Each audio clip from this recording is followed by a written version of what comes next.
l'histoire de 3 petits cochons qui prenaient leur liberté, car ils en avaient assez de la ferme. Le premier faisait une maison en paille, le deuxième en bois et le troisième en briques.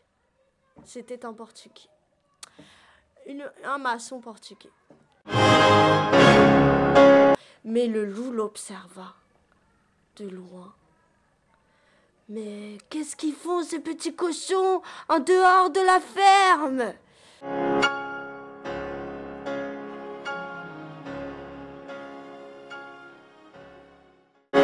Il toqua à la première porte. Tac, tac, tac, qui est là? C'est Manase. Ah oui, Manase, qui est parti dans plein de contrées voir Alexandre, Calder, Picasso et tous ses amis. Le cochon, qui n'est pas bête, a remarqué les pattes du loup. Non, non, non, c'est le loup ça, c'est pas Manase. Alors, à ce moment-là, le loup énervé commença à le menacer. Si tu m'ouvres pas la porte, je vais souffler sur ta maison. Le cochon, étonné de cette réflexion, lui dit: mais vas-y, souffle dans ma maison et tu verras ce qui va t'arriver. Le loup, qui n'a point peur des cochons, commence à souffler.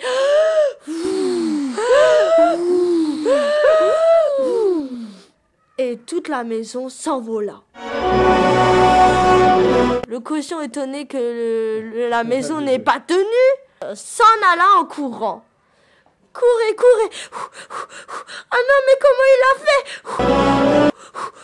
Il a lâché son frère. Toc, ouvre-moi la porte. Voyant son frère, ouvrit la porte et le referma tout de suite après. Il y a le loup veut nous manger. La deuxième maison, qui était en bois. Ouvre-moi la porte, ou sinon je souffle sur ta maison.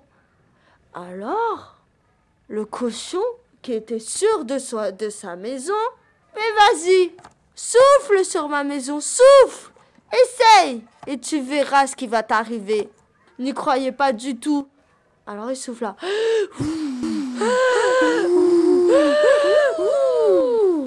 Et les clous ont cédé et toute la maison était détruite.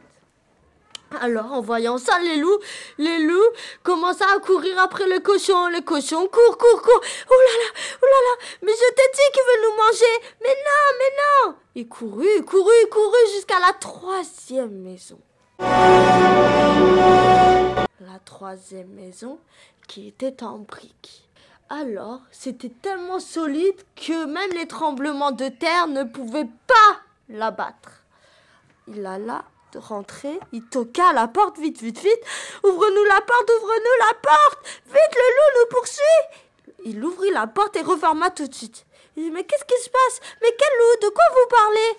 Le loup expliqua, les cochons expliqua que le loup les poursuivit et qu'ils ont détruit la première maison en paille, la deuxième en bois, et maintenant ils viennent chez toi. Vite, il faut faire quelque chose. Quand le loup arriva, il toqua à la porte.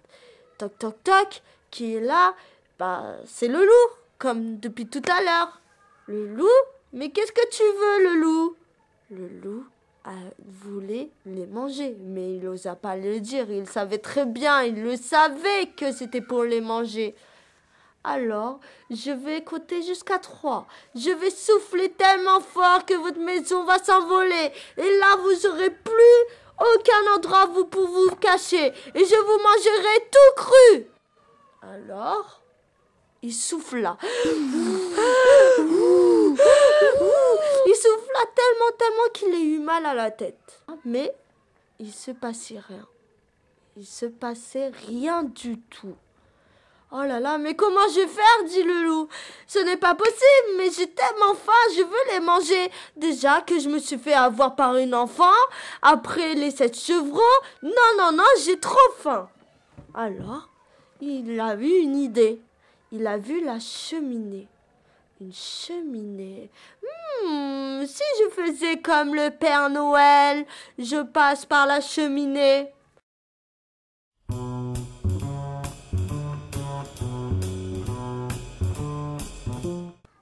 Alors il monta, toc, toc, toc, toc, toc, il monta jusqu'à le toit et rentra, comme il était tout maigre, rentra facilement dans la cheminée.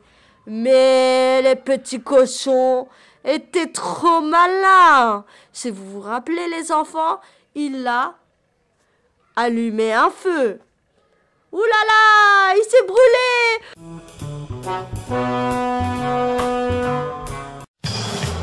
Ce coup-ci, il voulait plus avoir de cochons. Il n'en voulait plus. Il n'en voulait plus. C'est fini. Les cochons sont trop malins. J'en veux plus.